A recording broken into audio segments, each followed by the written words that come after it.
As you know, it's been, 14 years since we had a serious bear market in the United States. And I'll use the United States since it's the largest market.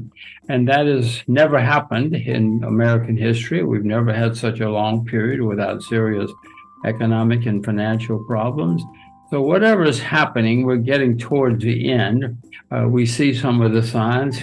Inflation is rising again. Interest rates are rising again. We see new investors coming into the market, and they call up their friends and say, I've discovered this new thing called the stock market, and it's fun, and you can make money, and it's easy. It's easy to make money. And so all the signs that the world has seen many times before are happening again. I don't know how much longer this will go on, but I do see worrying signs for the markets and therefore the world economy. Well, it always has been able to. I mean, if nothing else, the Federal Reserve can just print more money and they'll buy them up. I mean, I'm not suggesting this is good, but that's the way, at the moment anyway, the system still works. And the U.S. can print and spend and borrow and spend. That will someday come to an end, or someday people will be on TV screaming about it, but not yet. But when you see it, Kai, when you see on the evening news that the man in the street is worried about all the government debt and the interest rates are going higher and higher, and the guys are saying, I don't care, I'm not going to borrow any, I'm not going to lend them any more money, then you'll know the crisis is here. There's gigantic amounts of off-balance sheet debt in the U.S., which will surpass, I mean, maybe Japan has a lot of off-balance sheet debt too. But to answer your question, yes, this worries me. I mean, the Bank of Japan, every day the guy goes to work and prints money. He prints more money and prints as fast as he can. He's a good Japanese bureaucrat. He does what he's supposed to. And this is going to lead to many, many problems, not just in Japan, not just in the U.S., everywhere. Kai, you're in Germany. Even the Germans have problems now. There are German cities that have big debt problems. Germany. My gosh, in my lifetime, that Germany was the paragon of virtue. Not anymore. Well, as I look around the world, Kai, I see that stocks in most countries either are or have been at an all-time high or near making new highs. So bonds have never been this high in the history of the world. So bonds are certainly a bubble. So what's left? Property, yes, you can invest in property, and in some places it's great, but many property markets, New Zealand, Korea, I mean, there are many property bubbles going on around the world. And really only leaves commodities that are cheap. I mean, silver is down 60% from its all-time high. Sugar, down more than 60%. So the only asset class that I see where they're really cheap entities are commodities. That doesn't mean you can't lose money if you buy them, but that's the only place I see on a historic basis cheap prices. I guess U.S. stock prices make me unhappy, to use your words, because there are bubbles developing. I mean, Apple goes up every day. You know, that's been a great company. That does not mean it's going to be a great stock forever. Well, since we're talking about the markets, the most worrying sign are all the new entries and the developing hysteria which is taking place. These are signs that happen at the top of markets. It's happened many times. If you haven't experienced it, you might have read about it.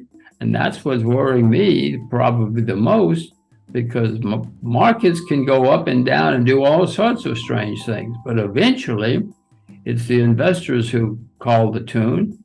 And if we have a lot of uneducated or inexperienced, I guess is a better word, inexperienced investors, it worries me. Doesn't make sense to me. I've seen this movie before. Not the first time I've been to this rodeo. You know, there were back once upon a time, there was in the market, there were the nifty 50.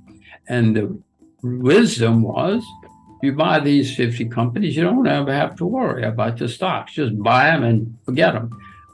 You know how that wound up. But this has happened often in history. in the 20s, Radio Corp of America. I mean, my radio was new and it was a gigantic stock. Stock went straight through the roof, always, every week, every day. I mean, 1929 came along and ended that story, but I mean, this has happened before, Kai. All these young, or I should say not young, but inexperienced investors coming in and talking about how easy it is. It's not the first rodeo. The market is not telling me, the market, I hope, will tell me when to buy it, because someday I'm going to see everybody's negative on silver and talk about how it always goes down and blah, blah, blah.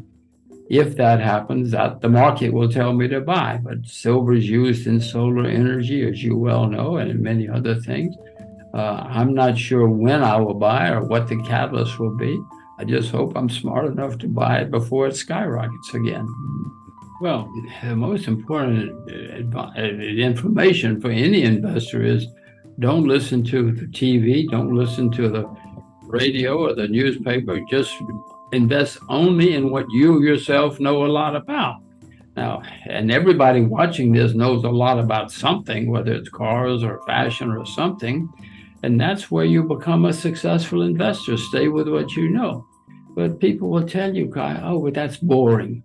Be boring. Be boring and invest in what you will see major changes before I will, because you look at it every day. It's your passion.